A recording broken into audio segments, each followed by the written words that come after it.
Good morning friends, welcome to English class.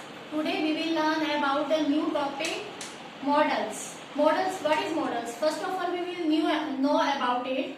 Modals meaning actually these are the auxiliary verbs. Auxiliary verbs means it is used instead of the is, am, are, was, were, has, have. Earlier you are using is, am, are, was, were, but sometimes we use instead of that is, am, are, can, could, may, might. What is these words? What are these words? Actually these are modals. Modals, they tell us about some hidden feelings of the speaker or writer. Actually this is the main purpose of the modals. कि actually में हमें बताते क्या है, इनका purpose क्या है. ये अंदर की राइटर की कुछ भावनाएं बताते हैं, उसके राइटर का मूड बताते हैं एक्चुअली में. जैसे कि हम सबसे पहले टॉपिक शुरू कर रहे हैं मॉडल्स का कैन से. कैन में क्या है, वो किसके लिए यूज होता है? फॉर, इसका मेन जो है सबसे फर्स्ट यूज है एबिलिटी, कि एबिलिटी के लिए यूज होता है. एबिलिटी मीन्स कुछ करने की योग्यता. जैसे कि आई कैन सॉल्व दिस सम. तो इसमें क्या हो रहा है, वो क्या बता रहा है? वो कह रहा है कि मैं इस सम को सोल्व कर सकता हूँ, ये बता रहा है. उसके अंदर एबिलिटी है इस चीज की. अगर इसे हम नेगेटिव में ले तो ऐसे भी हो सकता है I can not solve this sum, कि मुझे सम नहीं आता. ठीक है, ये नेगेटिव में भी हो सकता है, वो इनएबिलिटी के लिए हो गया. कैन तो वहां पर भी यूज हो रहा है, बट वो हमारे साथ, हम कैन के साथ क्या लगा रहे हैं? नोट लगा रहे हैं. I can not solve this sum. ठीक है, अगर हम इसको पास्ट में यूज कर सकते हैं तो हमारा ये कैन की जगह पे क्या यूज हो जाएगा? कुड. तो कुड का यूज अब बता रही हूं मैं आपको. ये यूज होता है पास्ट एबिलिटी के लिए. जैसे कि आप पास्ट में बात कर रहे हो किसी बच्चे के साथ, पास्ट के टाइम के लिए बात कर रहे हो कि मैं जब नर्सरी क्लास में था ना, मैं ये किया करता था. या कोई यंग पर्सन, एडल्ट पर्सन आपके साथ बात कर रहा है कि I could drive when I was young. जब मैं यंग था ना, मैं स्विम भी कर सकता था, या ये गेम भी खेलता था, ऐसे. तो उसमें पास्ट एबिलिटी होगी ना. आज तो उसके पास वो एबिलिटी नहीं है. कैन हमने कहाँ यूज करना था? प्रेजेंट एबिलिटी के लिए. बट पास्ट एबिलिटी के लिए हम क्या यूज कर रहे हैं? कुड वर्ड यूज कर रहे हैं. देखिए डिफरेंस बड़ा क्लियर है. ये प्रेजेंट एबिलिटी के लिए यूज हो रहा है, ये पास्ट एबिलिटी के लिए यूज हो रहा है. I could swim when I was young. वो इसमें बता रहा है कि वो मैं जब यंग था तो मैं स्विम कर सकता था. उसके अंदर ये एबिलिटी थी. सेकेंड वन, फॉर आस्किंग और गिविंग परमिशन. कि अब कैन अब हम कहाँ यूज कर रहे हैं? जब हमें किसी से कोई परमिशन लेनी है तब. लेकिन ये याद रखना है कि हम परमिशन किससे ले रहे हैं? हम परमिशन उनसे ले रहे हैं जो इक्विवेलेंट ग्रुप में है. जैसे कि बेटा आप घर में बड़ा वो रहते हो, फ्रैंक रहते हो, आप मम्मी से बात करें, mama can I take this apple, can I eat this apple. वहां पे आप फॉर्मल नहीं होते हैं, इनफॉर्मल वे में. आप अपनी क्लास में अपने क्लासमेट से बात कर रहे हैं, वहां पे भी आप इनफॉर्मल वे में बात करते हैं. तो फॉर आस्किंग और गिविंग परमिशन तो है यहाँ पर, बट स्पेशली आपने क्या ध्यान रखना है? इनफॉर्मल वे में. Can I take your pencil?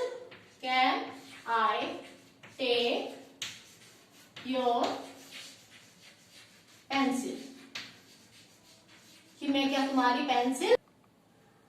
Can I take your pencil, क्या मैं आपकी पेंसिल यूज कर सकता हूँ? आप इक्विवेलेंट ग्रुप पे अपने क्लासमेट से कुछ क्वेश्चन पूछ रहे हो, कि आप आपसे परमिशन ले रहे हो कि मैं क्या तुम्हारी पेंसिल यूज कर सकता हूँ.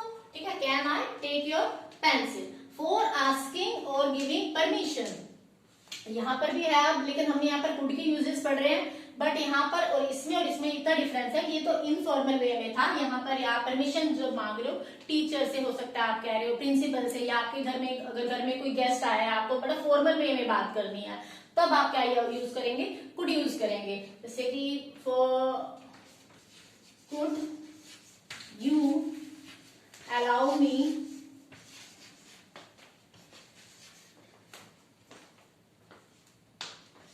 to take part in dance group. आप अपने टीचर से परमिशन ले रहे हो कि could you allow me to take part in the dance group. आपको बड़े फॉर्मल वे में वहां पे परमिशन लेनी पड़ रही है टीचर से, कि आप वहां उनसे परमिशन मांग रहे हो, तो आपको बड़ा फॉर्मल वे में बोलना पड़ेगा. आपके यहाँ स्कूल में कोई डांस कंपटीशन हो रहा है, आप उसमें पार्टिसिपेट करना चाहते हैं, तो आप टीचर से परमिशन लेने जा रहे हैं, तो वहां पर आप ऐसे भी could you allow me ma'am to take part in the dance group, you are interested in that, then you need to take permission in a very formal way, then you will speak like this, here is the use of could and that is in a very formal way. So this is the use of could again here for permission but in a very formal way. Main thing is that formal way में permission आप ले रहे हैं, वहां पर informal way था, यहाँ पर formal way है. आगे देखिए third, to make an offer. इसके लिए सेंटेंस बन सकता है can I help you. आप किसी को ऑफर दे रहे हैं, किसी को आपकी हेल्प चाहिए, आप उसको ऑफर दे रहे हैं आगे से कि कैन आई हेल्प यू, जैसे आपके इक्विवेलेंट ग्रुप में है, ठीक वैसे ही यहाँ पर ये कौन सा है, इनफॉर्मल वे में आप ऑफर दे रहे हैं, वो आपकी इक्विवेलेंट ग्रुप का है, तो आप यहाँ पर बोलेंगे इनफॉर्मल वे में कैन आई हेल्प यू. ठीक है, इसी तरह अब हम करेंगे, यहाँ पर तो ऑफर नहीं आएगी क्योंकि ये हमारा बड़ा फॉर्मल वे चल रहा है. फॉर्मल वे चल रहा है तो ऑफर जो है वो किसमें चेंज हो जाएगी, हमारी रिक्वेस्ट में चेंज हो जाएगी. तो आप इसमें किसी को रिक्वेस्ट कर रहे हैं, तो आपसे मान लो कुछ उनका पेन यूज करना चाहते हैं, सपोज थोड़े से टाइम के लिए आपको कोई टीचर से पेन चाहिए या पेंसिल चाहिए, तो आप रिक्वेस्ट करेंगे ना उनको. आप बिल्कुल वैसे तो नहीं बात कर सकते जैसे आप अपने फ्रेंड सर्कल में बात कर रहे थे, तो आप यहाँ पर बोलोगे could you give me your pen, could you give me your pen, क्या आप मुझे थोड़े से टाइम के लिए पेन देंगे. ठीक है, तो ये क्वेश्चन हो रहा है, आप उनसे रिक्वेस्ट कर रहे हैं एक्चुअली में, और बड़े इनफॉर्मल वे में कर रहे हैं, तो इसलिए हमारा सेंटेंस बनेगा could you give me your pen. या आपके घर में गेस्ट है, आप डाइनिंग टेबल पर बैठे हैं, तो आप उनको ये थोड़ा कहेंगे जी ना हाँ जी please give me an salt please, तो आप उसे ऐसे बोलेंगे, रिक्वेस्ट बड़ी पोलाइट रिक्वेस्ट में बोलेंगे, more politer form it is could you pass me this salt, could you pass me this vegetable, इस तरह से आप बोलेंगे तो बड़ा फॉर्मल वे हो जाएगा और यही ठीक होगा. आगे है हमारा, इसके तो हमारे जो हो चुके हैं कवर, आगे इसमें है फ्यूचर पॉसिबिलिटी, कि फ्यूचर पॉसिबिलिटी, अब जो कुड था यहाँ पर तो पास्ट एबिलिटी के लिए भी था, तो यहाँ पर फ्यूचर पॉसिबिलिटी के लिए भी ये यूज हो सकता है. अब कहाँ यूज हो सकता है वो हमने देखना है, कि जैसे कि if you does work hard, if you sorry she does work hard you could pass the exam. अगर आप मेहनत करते हैं, कंडीशनल सेंटेंस हो गया ना एक्चुअली, कि यहाँ पर कंडीशन आ गई है कि आप अगर मेहनत करते हैं, जैसे if she does work hard she could pass the test और एग्जाम, कुछ भी हो सकता है, whatever that. तो यहाँ पर शी डज वर्क हार्ड, अगर वो मेहनत करती है तो she could pass the exam, तो पास कर सकती है. तो कंडीशन आ गई है, किसकी कंडीशन आ गई है, मेहनत करने की, तो यहाँ पर भी हमारा कुड का ये वाला यूज है. ठीक है, आई थिंक अब आपको ये कैन और कुड जो है इसका डिफरेंस अच्छे से क्लियर हो गया होगा. नेक्स्ट मॉडल्स है हमारे मे and might.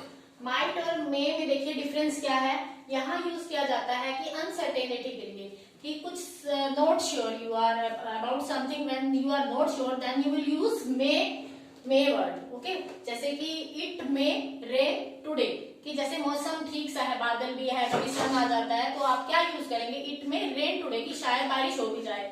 You are not sure about that, it may rain today. ठीक है, यहाँ पर में हमारा किस लिए यूज हो रहा है, अनसर्टेनिटी के लिए. अब इसी सेंटेंस को हम यहाँ पर डालते हैं, फिर देखिए क्या डिफरेंस होगा. It might rain today. अब यहाँ पर माइट आया, वहां पर रेन आया. अगर हम ट्रांसलेशन हिंदी में करते हैं तो देखिए सेम मीनिंग निकल रहा है कि आज बारिश हो सकती है, हाँ आज बारिश हो सकती है, बट डिफरेंस क्या है, वहां मे था, यहाँ पर माइट है. क्या डिफरेंस है, यहाँ पर लेस पॉसिबिलिटी है मे की बजाय. अगर हम कंपैरिजन करते हैं इसका मे से, तो मे में तो पॉसिबिलिटी है कि हाँ शायद बारिश हो जाए, लेकिन यहाँ पर अगर सन बाहर निकला हुआ है, बिल्कुल क्लियर है स्काई, तो आप क्या वर्ड यूज करोगे. कोई आपसे पूछ रहा है हाँ जी वहां बारिश हो सकती है, इट रेन टुडे, यानी कि काफी क्लियर है, बहुत ही लेस पॉसिबिलिटी है बारिश की। तो आप यहाँ पर क्या यूज कर रहे हैं, लेस पॉसिबिलिटी के लिए माइट, मतलब यहाँ पर अगर 50% चांस है बारिश होने के, यहाँ पर वो जो चांसेस है बहुत रिड्यूस होके एक्चुअली में 10 to 20% रह जाते हैं किसी भी चीज के होने के। जैसे किसी ने कहा कि बर्थडे पे आपने इनवाइट किया किसी को, तो कहेगा देखूंगा, वैसे तो मुझे जाना है, शायद मैं आ जाऊं, तो आप उसके लिए बोलोगे, ऐसे बोलोगे कि ही माइट कम टुडे, कि वो शायद ही आए आज। तो इसलिए हमें पता चल गया होगा कि नियर माइट में यहाँ पर क्या डिफरेंस जा रहा है। For asking permission, second one, तो आस्किंग परमिशन के लिए तो देखिए आप हमेशा क्लास में आते हैं, बोलते हैं ना क्लास में, आई कम इन मैम, तो क्या है वो मे वर्ड यूज करें, आप किसके लिए यूज करें, परमिशन के लिए। तो हमारा सबसे मेन जो आप मोस्ट यूजेबल सेंटेंस है, मे आई कम इन, मे आई टेक दिस पेन, कुछ भी आप इसमें कर सकते हैं, ठीक है। तो परमिशन के लिए हमारा मे हो गया यूज। आगे है फॉर गिविंग ब्लेसिंग्स और wishing, wishes, best wishes, may you live long, may you live long, कि आप जीतते रहो। हम उस किसी को ब्लेसिंग्स दे रहे हैं, विशेस दे रहे हैं, तो अब इसमें क्या आएगा, तो हम अब इसमें क्या यूज कर रहे हैं, मे यूज कर रहे हैं। इसमें भी देखिए वो परमिशन के लिए यूज हो रहा था, हर जगह पे यूज हो रहा था, इसका डिफरेंस हर जगह पे डिफरेंस यूज है। मे गॉड ब्लेस हिम,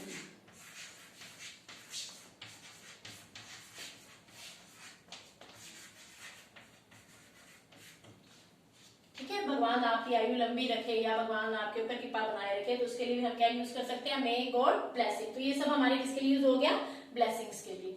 तो आई थिंक अब आपको ये समझ आ गया। ओके, तो आज हमने 4 मॉडल्स करे हैं, कैन, कुड, मे और माइट। मे का आपको डिफरेंस समझ आ गया होगा अच्छे से, अनसर्टेनिटी के लिए, फॉर आस्किंग परमिशन और फॉर गिविंग ब्लेसिंग्स और बेस्ट विशेस के लिए। इसी की अगर लेस पॉसिबिलिटी होती है तो हम यूज करते हैं might. I think everything is clear to you. Thank you, have a nice day.